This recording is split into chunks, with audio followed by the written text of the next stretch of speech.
नमस्कार. भारतीच्या स्वयंपाकघरात तुमचं खूप खूप मनापासून स्वागत आहे. आज बनवणार आहे मी सुरमई फिश फ्राय, कुरकुरीत अशी.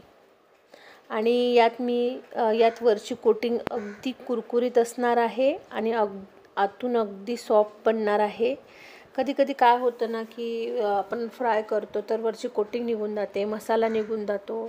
तर तो निघू नये यासाठी मी तुम्हाला काही टिप्स सांगणार आहे. तर चला सुरुवात करूया. मासे स्वच्छ धुवून घ्यायचे आहे. एक थेंबही पाणी निथळून टाकायचं आहे त्यातलं. आणि आता आपण हाफ निंबू घेतलेला आहे आणि निंबू सगळीकडे स्प्रेड करून घ्यायचा आहे. खाली वर करून सगळीकडे निंबू लावून घ्यायचा आहे. निंबूमुळे आपले मासे आतून असे रसरशीत राहणार आहेत, त्यामुळे निंबू लावणं गरजेचं आहे. एक टेबलस्पून मी आलं लसूण पेस्ट घेतलेली आहे. ती सुद्धा आपण स्प्रेड करून घेणार आहोत सगळे माशांना खालीवर करून. हाफ टेबलस्पून हळद घेतलेली आहे आणि पाऊण टेबलस्पून मी मीठ टाकलेलं आहे. आता हे सगळे जिन्नस आपण माशांना स्प्रेड करून घेणार आहोत, खालीवर करून घेणार आहोत. आणि कमीत कमी 15 ते 20 मिनटं आपण मॅरिनेशनसाठी मासे झाकून ठेवणार आहोत.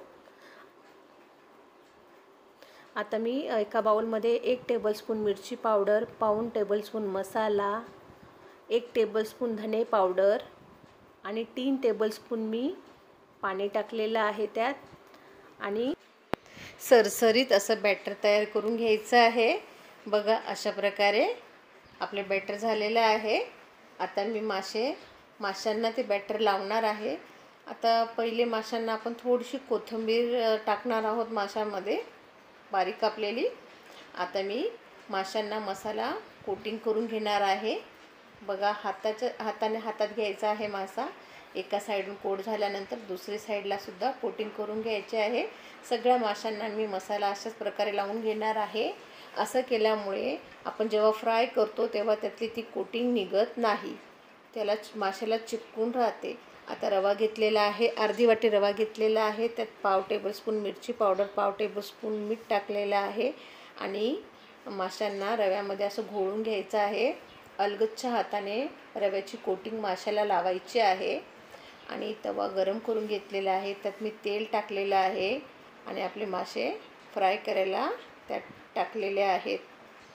आणि 2-3 मिनटं एका साईडने आपण मासे फ्राय होऊ देणार आहोत. अगदी पलटी करायची घाई करायची नाही. अगदी 3 मिनटं झाल्यानंतर मी आता पलटी करणार आहे. बघा, किती सुंदर आपले मासे एका साईडून झालेले आहेत. आता दुसरी साईडसुद्धा आपण 2-3 मिनटासाठी आपण आता त्यांना मस्त फ्राय होऊ देणार आहोत आणि त्यांना उलटी पलटी परत करणार आहोत. अशा प्रकारे तुम्ही सुद्धा मासे करून बघा. अगदी त्याचा बघा, वरचं आवरणसुद्धा किती सुंदर क्रिस्पी झालेलं आहे आणि आतून अगदी सॉफ्ट आहेत आपले मासे. तर आता मी साईडसुद्धा 2-2 सेकंडसाठी पकडून साईडसुद्धा त्यांची फ्राय करून घेतलेली आहे. तर चला, लाईक आणि सबस्क्राईब करायला विसरू नका. थँक्यू.